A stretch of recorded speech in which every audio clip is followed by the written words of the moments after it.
과제 2. 듣고 말하기.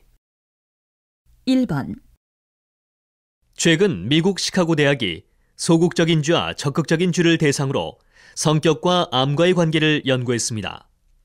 그 결과 어려서부터 새로운 것을 두려워하던 쥐의 경우 모험심이 강한 쥐에 비해 암이 생길 위험이 2배 이상 높았습니다. 이렇게 성격이 정신 건강은 물론이고 몸 건강에까지도 영향을 줄 수 있다고 합니다. 2번. 성격이 너무 외향적이거나 예민한 사람들이 암에 잘 걸린다는 일부 학자들의 말이 사실이 아닌 것으로 밝혀졌습니다.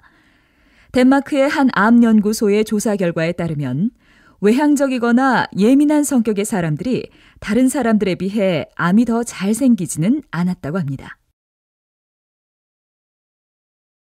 3번. 평소 수줍음을 잘 타는 남자는 심장마비와 뇌졸중의 위험이 높다는 연구 결과가 나왔습니다.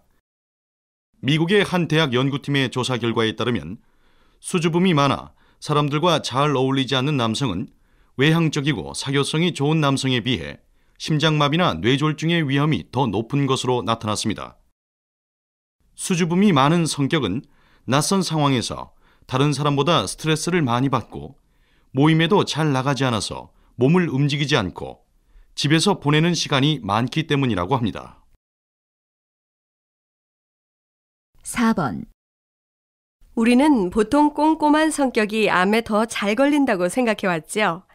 그러나 유방암을 가지고 조사를 해보니 암과 성격은 아무 관계가 없다는 연구 결과가 나왔습니다. 네덜란드의 한 병원 연구팀 조사 결과에 따르면 우울증이나 불안증이 있다고 해서 유방암이 생길 위험이 더 높지는 않은 것으로 나타났습니다. 5번.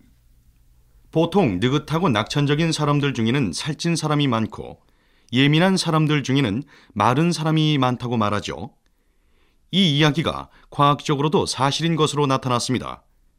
일본의 한 대학 연구팀 조사 결과에 따르면 외향적인 사람이 내성적인 사람보다 살찔 가능성이 거의 2배 정도 높았다고 합니다.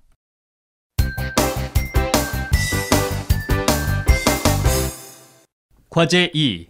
듣고 말하기. 1번, 최근 미국 시카고 대학이 소극적인 쥐와 적극적인 쥐를 대상으로 성격과 암과의 관계를 연구했습니다. 그 결과 어려서부터 새로운 것을 두려워하던 쥐의 경우 모험심이 강한 쥐에 비해 암이 생길 위험이 2배 이상 높았습니다. 이렇게 성격이 정신 건강은 물론이고 몸 건강에까지도 영향을 줄 수 있다고 합니다. 2번.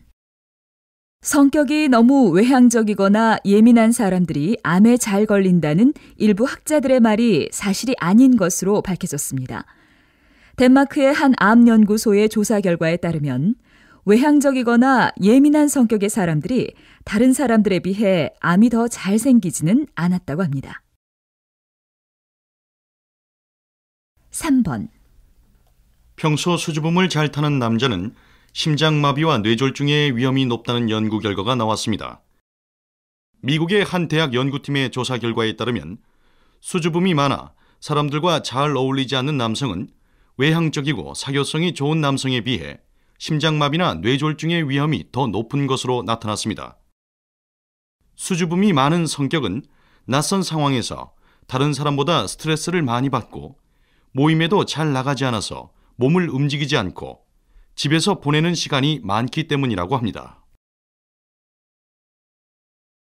4번. 우리는 보통 꼼꼼한 성격이 암에 더 잘 걸린다고 생각해왔죠.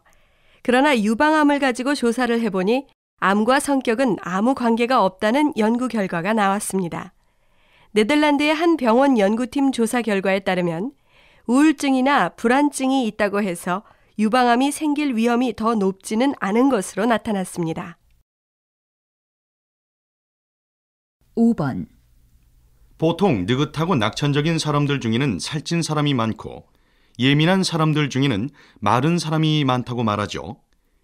이 이야기가 과학적으로도 사실인 것으로 나타났습니다. 일본의 한 대학 연구팀 조사 결과에 따르면 외향적인 사람이 내성적인 사람보다 살찔 가능성이 거의 2배 정도 높았다고 합니다.